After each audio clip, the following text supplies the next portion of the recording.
재벌 그룹 상간 소송이 있었잖아요. 네. 그 그룹은 20억을 받았어요. 근데 왜 일반인은 5천만 원을 청구해도 3,500 이상 받은 사례가 거의 없어요.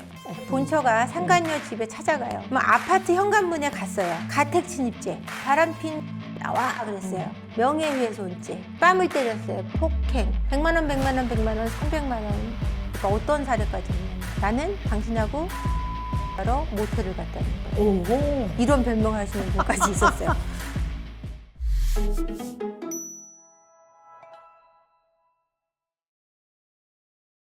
근데 왜 그런 얘기 하잖아요. 언니, 우리 남편 바람 피는 것 같아. 그러면 전부의 동료에서 예, 바람은 한 번 피는 인간은 있어도 한 번만 피는 사람은 없어. 뭐 이런 얘기 하겠는데요. 대표님도 동감하십니까? 아니요, 저는 한 번만 피는 사람도 있을 것 같아요. 아하. 더 이상 안 피는 사람이 있을 것 오호. 같아요. 근데 네. 한 번 폈을 때 대충 봐주기 때문에 두 번 피게 되는 것 같아요. 저런. 그 뿌리까지 뽑는 방법이 뭐냐라는 게 문제일 것 같아요. 근데 그게 각기 그 사람에 따라 뿌리 뽑는 방법은 다르지 않을까라고 다르겠죠. 생각하거든요. 성향마다, 네네네. 네, 처지마다 다를 네네. 텐데요. 네. 그런데요, 진심으로 배우자에게 속죄를 하고 이제 귀향하는 정말 돌아온 탕자같이 되는 사례들도 꽤 있나요? 있어요. 있고요. 제 상담 사례 중에도 예. 있는데 예. 남편분이 모든 걸 올스톱 하시고 그걸 들키신 순간 아내분하고 계속 함께 계시고 여행만 다니세요.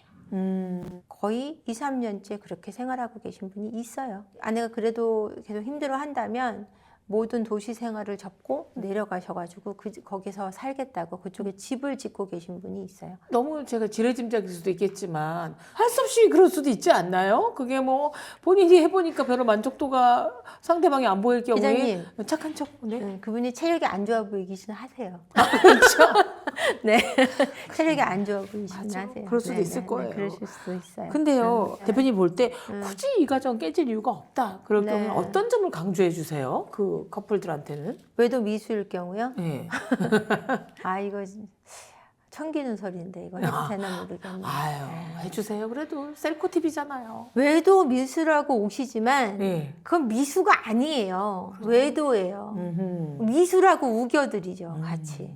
그럼 이제 외도 미수자라고 생각하시는 남편분이나 아내분하고 얘기를 해요. 난 미수 아닌 거 안다. 그러니까 내가 이거를 미수로 만들어 드릴 테니 어떻게 할지 본인 스스로 생각해봐라. 지금 앞으로 배우자한테 어떻게 할 거냐. 근데 이게 기자님 이걸 아셔야 돼요. 외도를 일으키는 배우자분들의 개인적인 선택에 가장 큰 문제가 있긴 하지만 네. 외도 이전의 부부 사이에는 반드시 관계적인 문제가 들어있다는 얘기예요. 그런데요. 네. 분명히 네. 뭔가 꼬리표가 붙을 거 알면서도 끊임없이 이렇게 바람을 피워대고 다양한 계층과 바람을 피우는 사람들은 어떤 심리 때문에 그런가요? 뭐 약간의 정서 불안인가요? 아니면 뭐 욕구 불만인가요? 보통 이래요. 그러니까 결혼이라는 것이요, 네. 기자님. 완성되지 않은 애착을 채워줄 수 있는 대상을 찾는 게 그게 결혼이에요.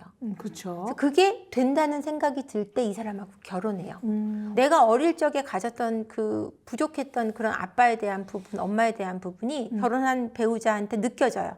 투사하는 거예요. 내 원가족에 있던 잘못된 부분들이 내 가정에 지금 현재의 가정에 와 있다고 나는 느끼게 돼요. 그게 네. 사실이 아닌데. 네. 그러면 내 집이 싫어져요. 그러면 바깥으로 다시 나돌기 시작하는 거예요. 또 다른 사랑을 찾고 또 다른 구원자를 찾아요. 바람을 피면서도 위험하다는 걸 알면서 그 충족되는 그 만족감을 놓을 수가 없는 거예요. 입안에 사탕이 너무 단데 손가락으로 막 끄집어낸다고 그걸 뱉고 싶어요. 안 뱉고 싶죠. 그렇죠. 당장 단데요. 그리고 이제 뭐 중장년층 넘어가면 남성들의 성적 기능이라는 건 완 마무리 단계나 끝나질 않기 때문에 끝없이 자기의 그런 걸 확인하기 위해서 능력 있는 사람, 고성능의 사람으로 착각하는 분들도 많은데 네. 이것도 치료가 가능한가요? 치료가 가능하죠. 근데 남성들이 이제 어릴 적에 애착 관계가 불완전할수록 그리고 학대를 받았을수록 정서적으로 부족했던 분들일수록 훨씬 더 바람에 빠질 확률이 높아요. 뭐 신문 사회면에 뭐 나오는 얘기긴 하지만 한 직장 상사가 너무나 여러 명의 여직원들을 마치 사냥하러 다니는 사냥꾼처럼 하는 사례들이 꽤 있단 말이죠. 네네네. 이런 관계 중독에 빠지는 분들도 또 어린 시절에 뭐 결핍이나 이런 탓인가요? 아니면 지위가 너무 높아질수록 허하기 때문에? 아니에요. 어린 시절하고 무조건 관계가 깊고요. 그 관계에 굉장히 집중하게 되고 나한테 해롭다는 걸 알면서도 놓지를 못해요. 그리고 이 사람한테서 그게 충족되지 않으면 다른 사람에게 옮겨가고 다른 사람에게 또 안 되면 다 계속해서 관계를 바꿔가면서 그러면 장래에 내 자녀가 얼마나 건강하고 바른 사람이 될지를 책임져야 될 것 같아요. 따뜻하게 안아주고 결핍이 별로 없도록 하고 부모가 항상 나한테 지어주던 표정 하나가 후에 다른 가해자가 안 될 수 있다는 거 아니에요. 그렇죠. 그렇죠? 맞습니다. 네. 네. 그러니까 한 번의 불륜이 아니라 지속적으로 되는 거는 치료법도 좀 달라질 텐데 네. 이 단순한 불륜과 치료를 꼭 상담과 치료 받아야 되는 중독 어떻게 이렇게 차이가 될 수 구분할 수가 있어요? 저는 그런 구분은 없다고 생각해요. 그리고 정서적 불륜만 했다라는 사람들이 좀 말이 안 된다고 생각하고요. 그런 분들은 다 육체적 불륜까지 이루어진 거고요. 사랑해 했는데 우리는 사실은 네. 사랑만 했을 뿐 육체적으로 관계를 맺지 않아서 그런 분들은 99%가 거짓말이에요. 당연히 육체적으로 성인 남녀가 만났는데 정서적으로만 사랑했다는 게 거짓말이 아니기가 어렵죠. 단순 불륜이든 깊은 불륜이든 치료는 다 필요하고요. 자, 중독적인 면을 띠고 있는 거예요. 한 명 근데 본인이 자기가 중독이라는 걸 인지를 하나요? 절대 인정 안 해요. 안 하죠. 성매매를 3년을 하고서도 이제 오셔서 저는 진짜 마음먹기 때문에 이제 안 가요 라고 얘기해요. 난 한 번 한다면 하는 사람이 근데 3년을 성매매를 해요? 한 번 한다고 안 한다고 했던 사람이 그러니까 본인이 그럴 수 있다고 믿는 거예요. 근데 본인의 힘으로 조절할 수 있는 힘이 없다는 걸 인정하면서부터가 진짜 치료의 시작이거든요. 그걸 인정하지 않으면 치료가 시작되지 않아요. 제가 좀 약간의 은밀한 취미가 하나 있는데 뭐죠? 유튜브에 올라오는 사연 그 살롱이 있어요. 아. 남편이 바람을 피웠는데 뭐 어떻게 했다는 둥 아니면 막 시댁에서 구박을 받았는데 알고 봤더니 친부모가 부자여서 뭐 건물주가 됐다는 둥 말도 안 되는데 그 약간 그 스트레스 해소가 되는 게 있어요. 막 복수하고 뭐 하고 그런데 또 이렇게 속이면 감당할 수가 없잖아요. 네. 예. 어떤 경지까지 이르나요? 이런 분들은? 이 외도하시는 분들이 나는 참 이해가 안 가는 그 통신사들의 그 서비스가 있어요. 투넘버 서비스가 난 좀 이해가 네. 안 되거든요. 투넘버 서비스로 외도하시는 분들이 가장 많이 속여요. 채팅도 사진도 모든 문자 메시지도 다 두 개의 앱으로 활용을 하기 때문에 아무래도 뒤집어도 아내들이 모르겠네요. 그 핸드폰을 봐서는 볼 수가 없어요. 아. 그 투넘버를 눌러야 그 앱들을 볼 수 있는 거예요. 근데 본인만 되게 알 거 아니에요. 투넘버를 알 수가 없죠. 그쵸, 아내분들은. 그쵸. 응. 이게 이런 경우는 안 잡혀요. 아니 그렇게 교묘하게 머리를 쓰려니 창조적인 일을 좀 쓰거나. 이런 경우 어떻게 잡히느냐? 근데 어떻게 잡혀요? 핸드폰을 아내분이 만졌는데 네. 잘못 만져서 열려요.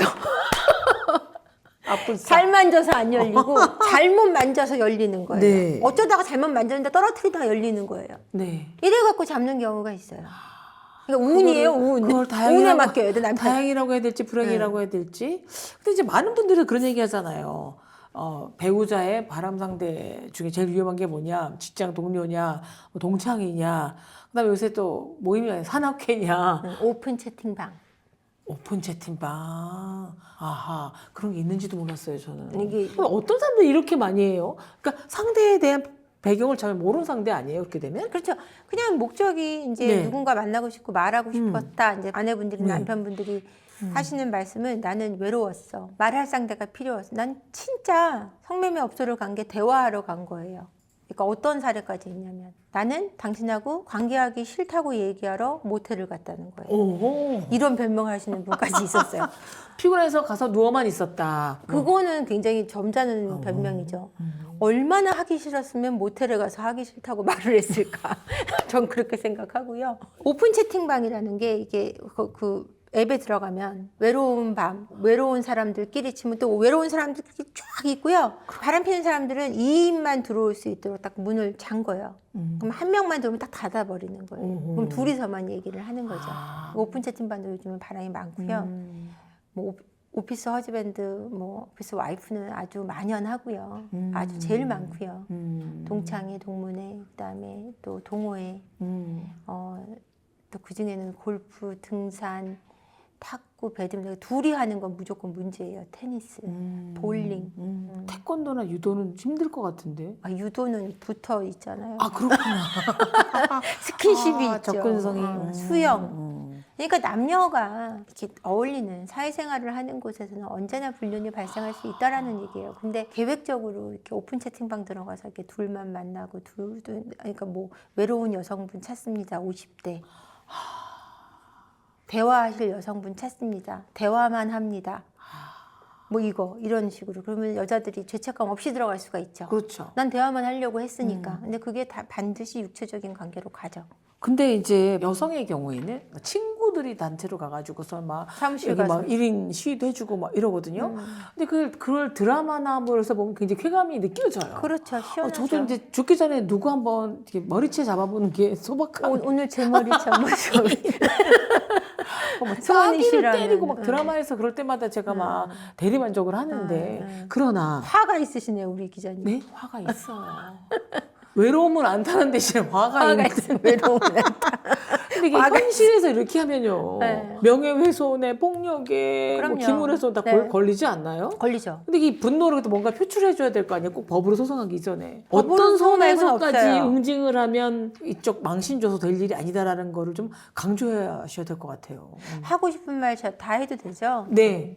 우리나라는 피해자를 위하는 나라가 아니에요. 가해자의 나라예요. 아 진짜. 외도도요. 왜냐하면 본처가 상간녀 집에 찾아가요. 네. 그럼 아파트 현관문에 갔어요. 음. 가택 침입죄, 어머. 바람핀 년 나와 그랬어요. 명예훼손죄, 뺨을 때렸어요. 폭행, 100만 원, 100만 원, 100만 원, 300만 원 벌금 내야 돼요. 실제로 상담 사례가 있어요. 그래서 그 여자 근처엔 가지도 못해요. 어머. 접근 금지 네, 신청도 가처분 신청됐고요. 그러니까 할 수 있는 건 상간녀 소송밖에 없어요. 근데 증거는 내가 다 모아야 돼요. 법적으로 아쉬운 부분 너무 많고요. 금액도 너무 적어요. 재벌그룹 상간 소송이 있었잖아요. 네. 그 그룹은 20억을 받았어요. 네.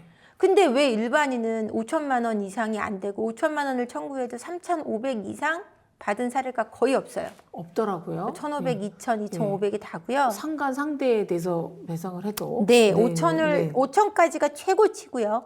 근데 왜 재벌그룹은 외도를 하고 애를 낳았다는 이유로 20억을 받냐고요. 우리도 20억 받으면 다 용서할 수 있어요. 2억만 줘도 화가 풀릴 것 같아요. 이거는 부당해요. 왜? 그러니까 그 사례 때문에 증액이 돼야 된다, 될 거다라고 믿고 계시는데 전 되게 어렵다고 생각하거든요. 어렵죠. 너무 어렵죠. 왜냐하면 그러면 너무 또 많은 문제들이 생기기 때문에. 그러면 네. 그 상간 대상을 소송해서 직장을 다니면서 거기에 투서를 한다든가 이것도 걸리나요?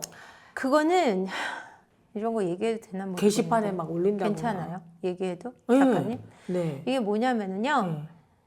편지를 보낼 수는 있어요. 감사과나 이런 거에. 아하. 그래서 보내는 사람 이름 없이 보내면 되는데 아. 그걸 보냈을 때 본처가 보냈다라는 증거가 없어요.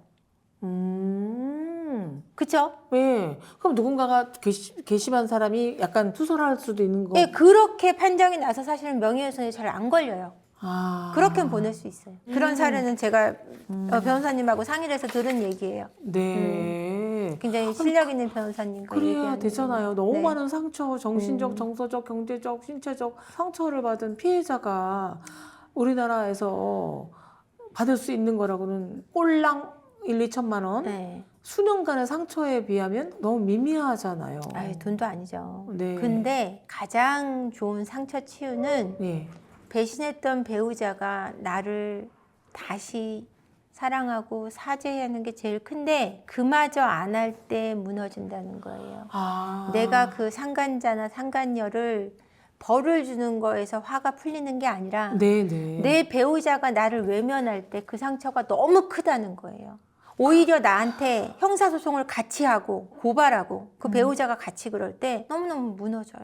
너무너무 가엾어요. 그렇군요. 오늘 네. 사실은 이제 정말 부부 심리 상담가 한 대표님을 모시고 그러니까 외도 뭐 거기에 따른 여러 가지 문제점을 다루고 봤는데 본인이 단단하면 그렇게 맞습니다. 쉽게 무너지지는 않을 것 같아요. 네. 잘 살고 당당히 사는 게 최고의 복수라고 저는 생각을 하거든요. 그래서 그리고 또 하나는요. 부부 상담은 꼭 문제가 터졌을 때 받지 말고요. 건강한 관계에서라도 우리가 좀 더 단단해질 수 있는 날 받으셔야 될 것 같아요. 너무 외로워하지 마세요. 인간이 다 외로운 거예요. 상대가 외로워해주지 못합니다. 오늘도 용감무쌍하고 솔직하게 해주신 한지연 대표님 감사합니다. 고맙습니다. 감사합니다.